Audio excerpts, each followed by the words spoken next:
Michael, are you ready to learn more about Earth's early development of civilization? Yeah, I wonder what it was like to be a kid back then. Well, it's a lot like it is today, except you had less toys to play with than you do now. I'll tell you what, why don't we get this started tonight, okay?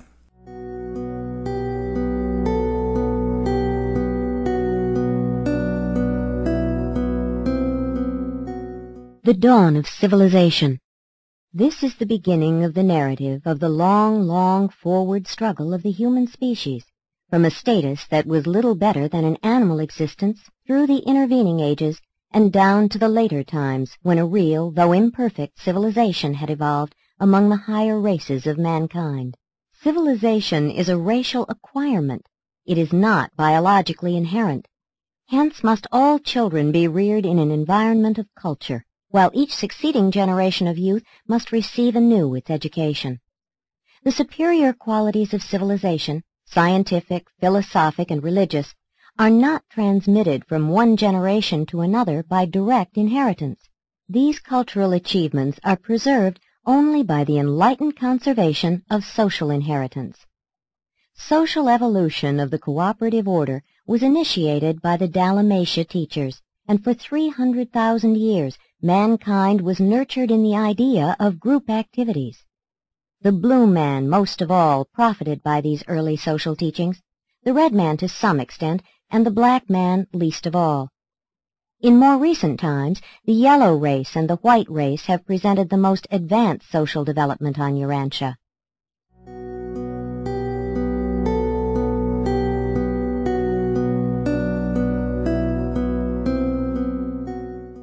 Protective socialization.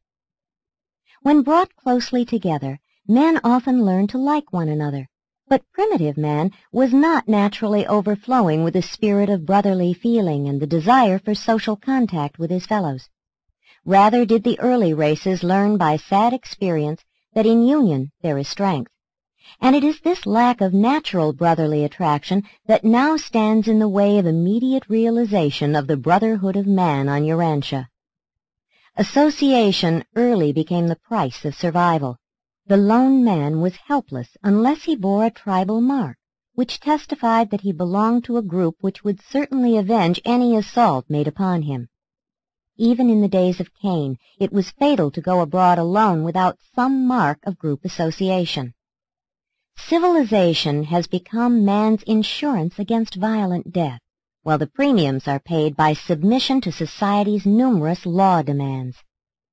Primitive society was thus founded on the reciprocity of necessity and on the enhanced safety of association. And human society has evolved in age-long cycles as a result of this isolation fear and by means of reluctant cooperation. Primitive human beings early learned that groups are vastly greater and stronger than the mere sum of their individual units. 100 men united and working in unison can move a great stone. A score of well-trained guardians of the peace can restrain an angry mob. And so society was born, not of mere association of numbers, but rather as a result of the organization of intelligent cooperators. But cooperation is not a natural trait of man.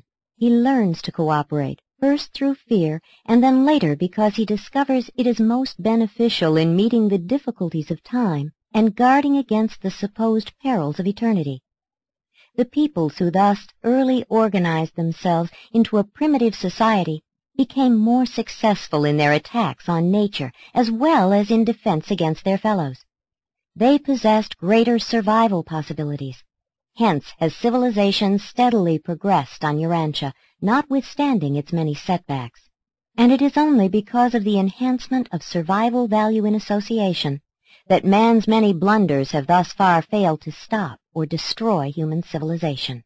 That contemporary cultural society is a rather recent phenomenon is well shown by the present-day survival of such primitive social conditions as characterize the Australian natives and the Bushmen and Pygmies of Africa.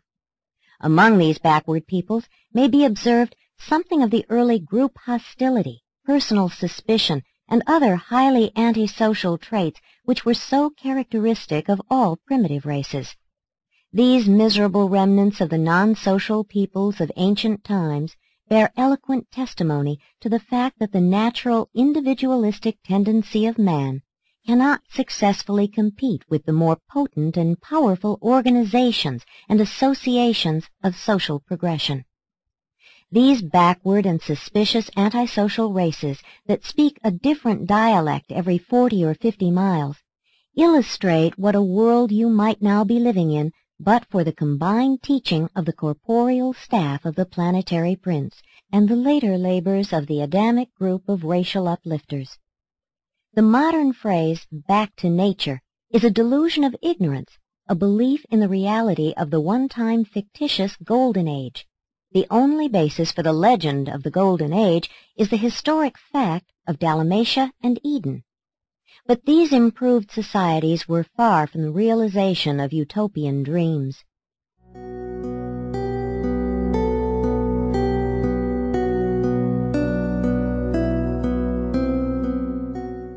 Factors in social progression. Civilized society is the result of man's early efforts to overcome his dislike of isolation. But this does not necessarily signify mutual affection, and the present turbulent state of certain primitive groups well illustrates what the early tribes came up through. But though the individuals of a civilization may collide with each other and struggle against one another, and though civilization itself may appear to be an inconsistent mass of striving and struggling, it does evidence earnest striving, not the deadly monotony of stagnation. While the level of intelligence has contributed considerably to the rate of cultural progress, society is essentially designed to lessen the risk element in the individual's mode of living, and it has progressed just as fast as it has succeeded in lessening pain and increasing the pleasure element in life. Thus does the whole social body push on slowly toward the goal of destiny, extinction or survival, depending on whether that goal is self-maintenance or self-gratification. Self-maintenance originates society, while excessive self-gratification destroys civilization. Society is concerned with self-perpetuation, self-maintenance, and self-gratification. But human self-realization is worthy of becoming the immediate goal of many cultural groups. The herd instinct in natural man is hardly sufficient to account for the development of such a social organization as now exists on Urantia. Though this innate gregarious propensity lies at the bottom of human society, much of man's sociability is an acquirement. Two great influences which contributed to the early association of human beings were food hunger and sex love. These instinctive urges man shares with the animal world. Two other emotions which drove human beings together and held them together were vanity and fear, more particularly ghost fear. History is but the record of man's age-long food struggle. Primitive man only thought when he was hungry. Food saving was his first self-denial, self-discipline. With the growth of society, food hunger ceased to be the only incentive for mutual association. Numerous other sorts of hunger, the realization of various needs, all led to the closer association of mankind. But today, society is top-heavy with the overgrowth of supposed human needs. Occidental civilization of the 20th century groans wearily under the tremendous overload of luxury and the inordinate multiplication of human desires and longings. Modern society is enduring the strain of one of its most dangerous phases of far-flung interassociation and highly complicated interdependence. Hunger, vanity, and ghost fear were continuous in their social pressure, but sex gratification was transient and spasmodic. The sex urge alone did not impel primitive men and women to assume the heavy burdens of home maintenance. The early home was founded upon the sex restlessness of the male when deprived of frequent gratification, and upon that devoted mother love of the human female, which in measure she shares with the females of all the higher animals. The presence of a helpless baby determined the early differentiation of male and female activities. the woman had to maintain a settled residence where she could cultivate the soil, and from earliest times, where woman was, has always been regarded as the home. Woman thus early became indispensable to the evolving social scheme, not so much because of the fleeting sex passion as in consequence of food requirement. She was an essential partner in self-maintenance. She was a food provider, a beast of burden, and a companion who would stand great abuse without violent resentment, and in addition to all of these desirable traits, she was an ever-present means of sex gratification. Almost everything of lasting value in civilization has its roots in the family. The family was the first successful peace group, the man and woman learning how to adjust their antagonisms while at the same time teaching the pursuits of peace to their children. The function of marriage in evolution is the insurance of race survival, not merely the realization of personal happiness. Self-maintenance and self-perpetuation are the real objects of the home. Self-gratification is incidental and not essential except as an incentive ensuring sex association. Nature demands survival, but the arts of civilization continue to increase the pleasures of marriage and the satisfactions of family life. If vanity be enlarged to cover pride, ambition, and honor, then we may discern not only how these propensities contribute to the formation of human associations, but how they also hold men together, since such emotions are futile without an audience to parade before. Soon, vanity associated with itself other emotions and impulses, which required a social arena wherein they might exhibit and gratify themselves. This group of emotions gave origin to the early beginnings of all art, ceremonial, and all forms of sportive games and contests. Vanity contributed mightily to the birth of society, but at the time of these revelations, the devious strivings of a vainglorious generation threatened to swamp and submerge the whole complicated structure of a highly specialized civilization. Pleasure want has long since superseded hunger want. The legitimate social aims of self-maintenance are rapidly translating themselves into base and threatening forms of self-gratification. Self-maintenance builds society. Unbridled self-gratification unfailingly destroys civilization.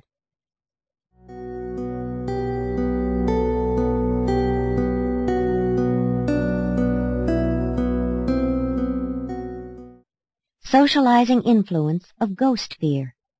Primitive desires produced the original society, but ghost fear held it together and imparted an extra-human aspect to its existence.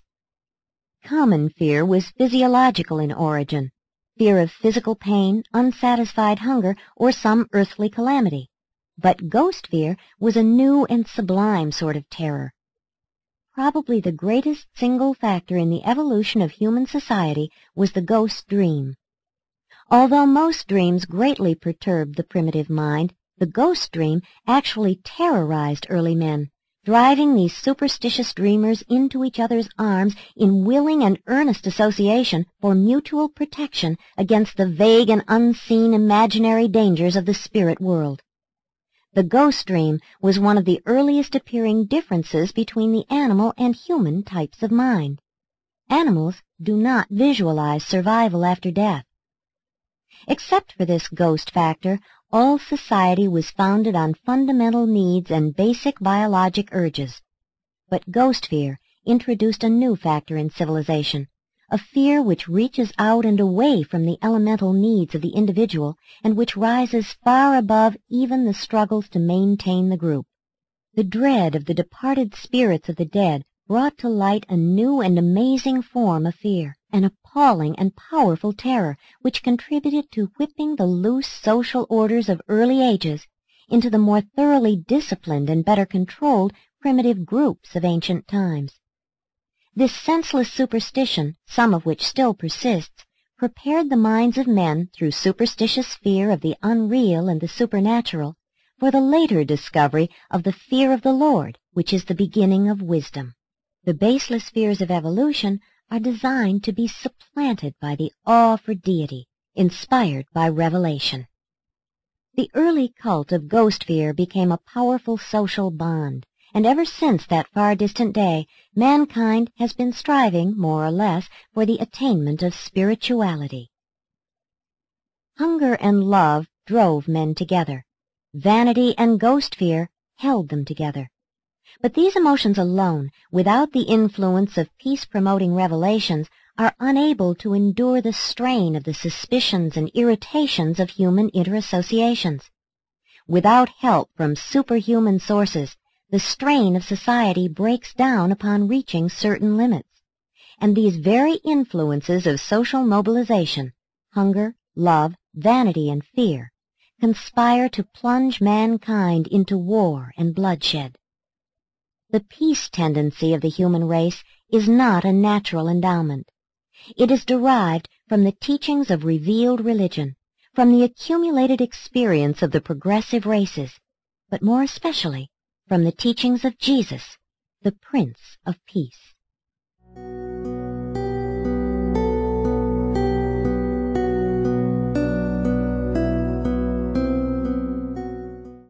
Evolution of the mores. All modern social institutions arise from the evolution of the primitive customs of your savage ancestors.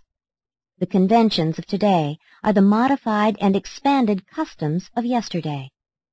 What habit is to the individual, custom is to the group, and group customs develop into folkways or tribal traditions, mass conventions. From these early beginnings, all of the institutions of present-day human society take their humble origin. It must be borne in mind that the mores originated in an effort to adjust group living to the conditions of mass existence. The mores were man's first social institution, and all of these tribal reactions grew out of the effort to avoid pain and humiliation, while at the same time seeking to enjoy pleasure and power. The origin of folkways, like the origin of languages, is always unconscious and unintentional, and therefore always shrouded in mystery. Ghost fear drove primitive man to envision the supernatural, and thus securely laid the foundations for those powerful social influences of ethics and religion, which in turn preserved inviolate the mores and customs of society from generation to generation.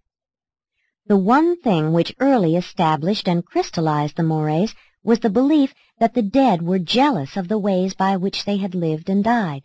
Therefore would they visit dire punishment upon those living mortals who dared to treat with careless disdain the rules of living which they had honored when in the flesh. All this is best illustrated by the present reverence of the yellow race for their ancestors. Later developing primitive religion greatly reinforced ghost fear in stabilizing the mores, but advancing civilization has increasingly liberated mankind from the bondage of fear and the slavery of superstition.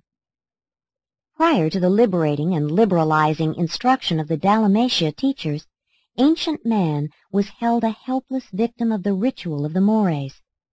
The primitive savage was hedged about by an endless ceremonial. Everything he did, from the time of awakening in the morning to the moment he fell asleep in his cave at night, had to be done just so, in accordance with the folkways of the tribe. He was a slave to the tyranny of usage. His life contained nothing free, spontaneous, or original. There was no natural progress toward a higher mental, moral, or social existence. Early man was mightily gripped by custom. The savage was a veritable slave to usage. But there have arisen, ever and anon, those variations from type who have dared to inaugurate new ways of thinking and improved methods of living. Nevertheless, the inertia of primitive man constitutes the biologic safety brake against precipitation too suddenly into the ruinous maladjustment of a too rapidly advancing civilization. But these customs are not an unmitigated evil. Their evolution should continue. It is nearly fatal to the continuance of civilization to undertake their wholesale modification by radical revolution. Custom has been the thread of continuity which has held civilization together. The path of human history is strewn with the remnants of discarded customs and obsolete social practices. But no civilization has endured which abandoned its mores except for the adoption of better and more fit customs. The survival of a society depends chiefly on the progressive evolution of its mores.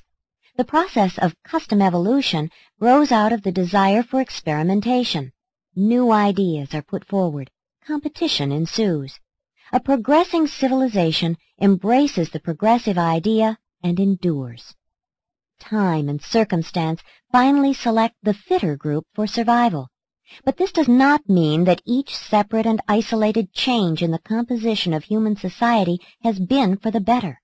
No, indeed no, for there have been many, many retrogressions in the long forward struggle of Urantia civilization.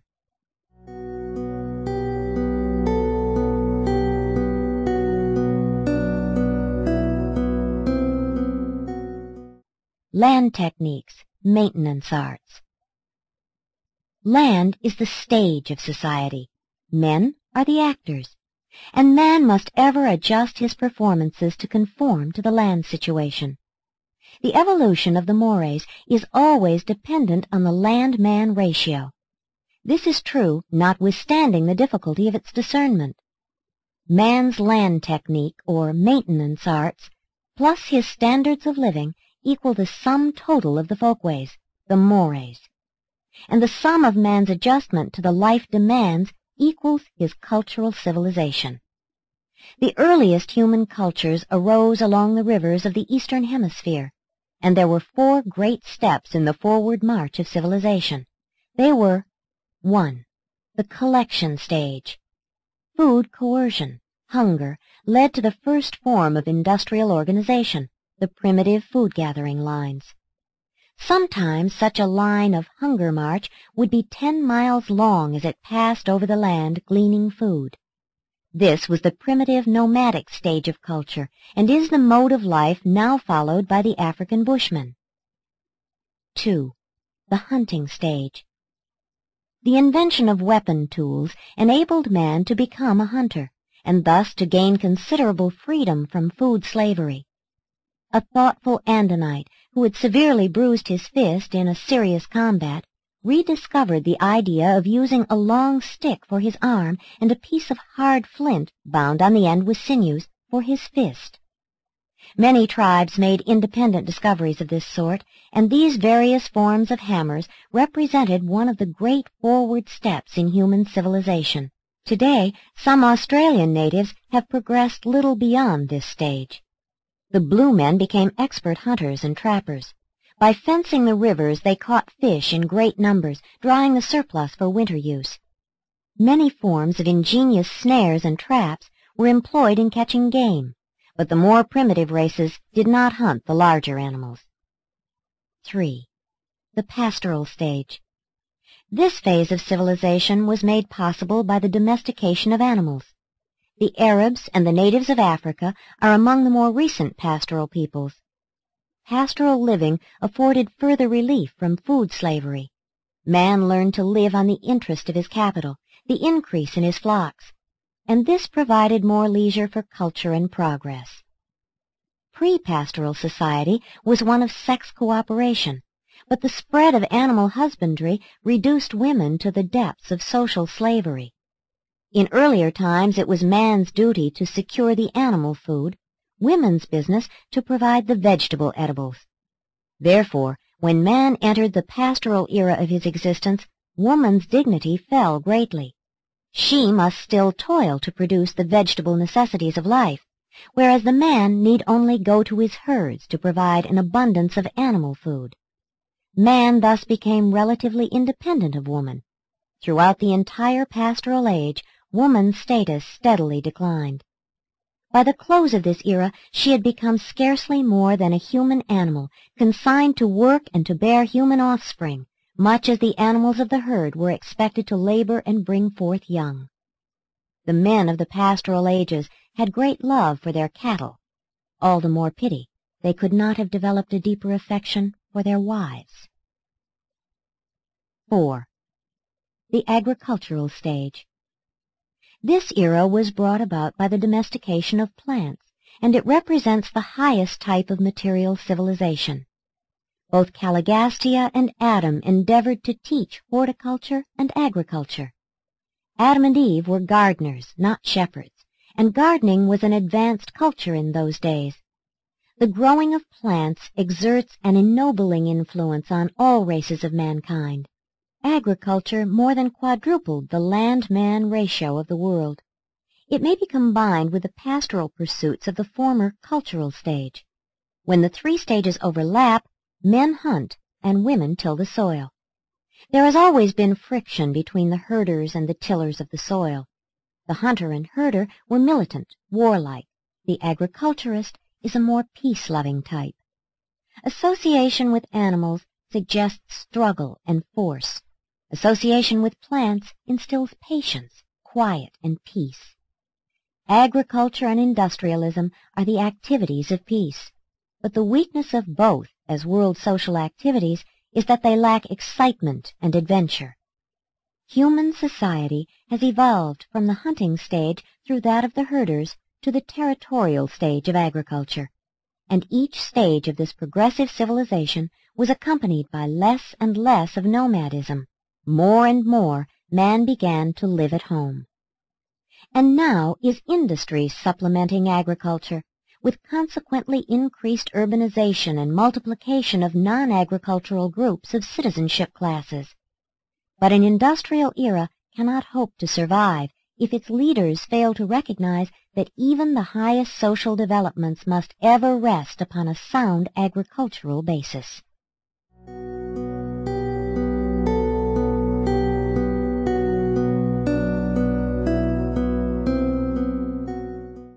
Evolution of culture.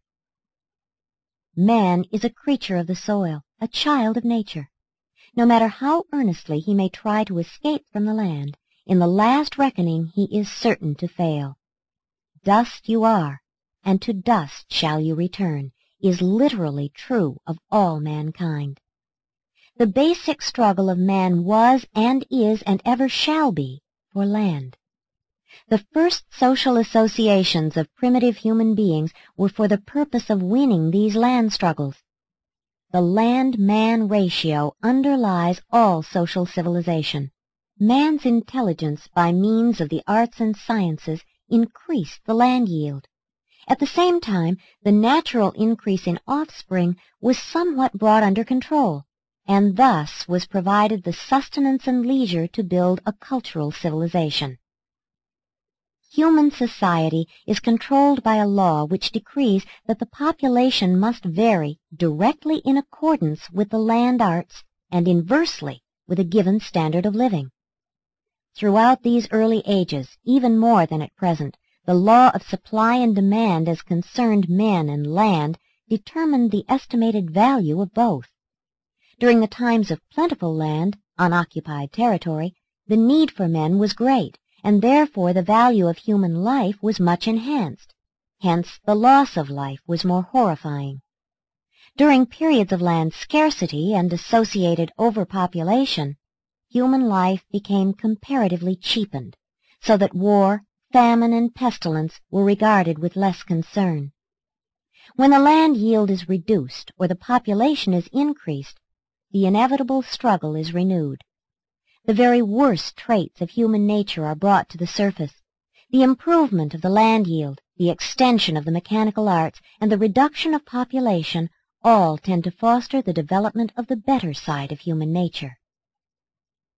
Frontier society develops the unskilled side of humanity. The fine arts and true scientific progress, together with spiritual culture, have all thrived best in the larger centers of life when supported by an agricultural and industrial population slightly under the land-man ratio. Cities always multiply the power of their inhabitants for either good or evil. The size of the family has always been influenced by the standards of living. The higher the standard, the smaller the family, up to the point of established status or gradual extinction. All down through the ages, the standards of living have determined the quality of a surviving population, in contrast with mere quantity. local class standards of living give origin to new social castes, new mores. When standards of living become too complicated or too highly luxurious, they speedily become suicidal. Caste is the direct result of the high social pressure of keen competition produced by dense populations. The early races often resorted to practices designed to restrict population. All primitive tribes killed deformed and sickly children. Girl babies were frequently killed before the times of wife purchase. Children were sometimes strangled at birth, but the favorite method was exposure. The father of twins usually insisted that one be killed, since multiple births were believed to be caused either by magic or by infidelity. As a rule, however, twins of the same sex were spared. While these taboos on twins were once well-nigh universal, they were never a part of the Andinite mores. These peoples always regarded twins as omens of good luck. Many races learned the technique of abortion, and this practice became very common after the establishment of the taboo on childbirth among the unmarried. It was long the custom for a maiden to kill her offspring, but among more civilized groups, these illegitimate children became the wards of the girl's mother. Many primitive clans were virtually exterminated by the practice of both abortion and infanticide. But regardless of the dictates of the mores, very few children were ever destroyed after having once been suckled. Maternal affection is too strong. Even in the 20th century, there persist remnants of these primitive population controls. There is a tribe in Australia whose mothers refuse to rear more than 2 or 3 children. Not long since, one cannibalistic tribe ate every 5th child born. In Madagascar, some tribes still destroy all children born on certain unlucky days, resulting in the death of about 25% of all babies. From a world standpoint, overpopulation has never been a serious problem in the past. But if war is lessened and science increasingly controls human diseases, it may become a serious problem in the near future. At such a time, the great test of the wisdom of world leadership will present itself. Will Urantia rulers have the insight and courage to foster the multiplication of the average or stabilized human being, instead of the extremes of the supernormal and the enormously increasing groups of the subnormal? The normal man should be fostered. He is the backbone of civilization and the source of the mutant geniuses of the race. The subnormal man should be kept under society's control. No more should be produced than are required to administer the lower levels of industry, those tasks requiring intelligence above the animal level, but making such low-grade demands as to prove veritable slavery and bondage for the higher types of mankind. Presented by a Melchizedek sometime stationed on Urantia. Thanks, Dad, for telling me about the early civilization. I think I like being here now rather than back then. And